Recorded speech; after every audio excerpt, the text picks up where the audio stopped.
Hello, dear students. Let us understand about theory of production. So, under managerial economics concept, again, theory of production is very important thing. So, already we discussed about production, right? So, converting input materials into output, right? So, that is what basic thing about production that we need to do. So, in theory of production, it literally explains us how firms convert inputs into outputs, using all such production processes. So, input, we need to know what are all the inputs like labor, land, capital, raw materials. Fine, these are all different inputs, and using these inputs, and we can able to convert, finished goods. Okay. So by means of this, we can take some, accurate decision on resource allocation or cost control, capacity planning. So productivity improvement also we can decide. Okay. So meaning of production, again, transforming inputs into goods and services. That is, you're just converting into finished goods. Okay. So basic thing that we need to know here is like how much to produce, how to produce. Okay. What combination of inputs, whether you're going to use labor and capital, or what technology, or land, or whatever things that we are having as an input. So what combination of inputs that you are going to use. So basic questions we should have some awareness. And objectives of production, of course we have to maximize output. That is the main thing. Okay, main motive of doing production. And minimizing cost of production. Yes, so cost should be reduced. So that is the basic thing. And next is ensure efficient input allocation. Like you need to utilize all the different inputs in a proper way, appropriate way. And then maintain product quality, yes, pricing, and then long-term growth of business. So factors, land, labor, capital, and one more factor is entrepreneurship. See here, real example, a bakery uses flour.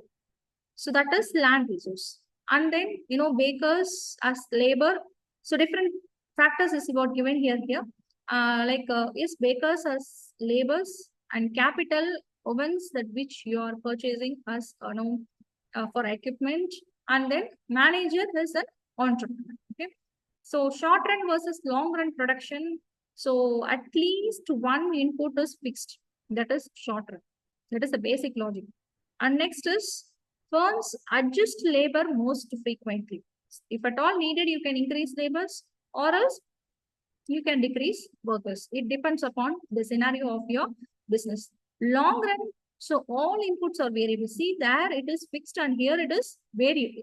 See, everything is what changed. Like plant size, you can change. Machinery, you can change. Production, everything you can change. Okay. So production function here is, maximum output. That is the ultimate aim. That is Q is equal to F of L comma K. What is this actually? Q is the output, L labor, and K is capital. Yes. So using these things, we are just calculating this production function, technology, efficiency, input combination. All these things affect. It brings some impact, okay, because of this production function. So short run is law of variable proportions. What is this?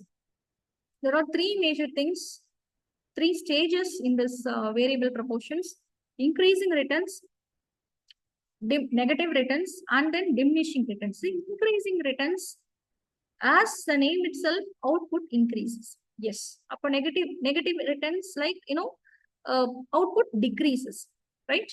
Then diminishing returns is something that output rises at decreasing rates. Diminishing means decreasing.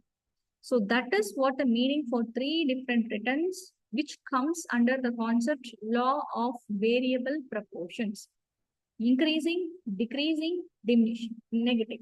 Okay. So see here, there is another thing like long run. Long run law of returns to scale. So increasing returns to scale, and then decreasing returns to scale, which is represented here as IRS and DRS.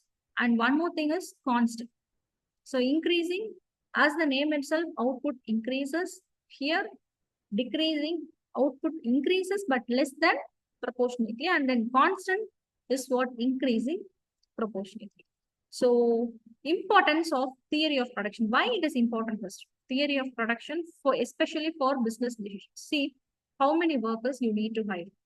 You should have the clarity whether to automate production or not. And then what size of plant that you actually need to build the entire thing. And then how to reduce the production cost. When to expand or contract the operations. Okay. And next is the best mix of labor and capital. If at all we have clear idea in all these things, see, manager, he has to evaluate everything on all these questions. After that, only he can able to take one, proper decision regarding like what kind of production, methodology that he is going to follow for the smooth operation of this business. Okay. Thank you.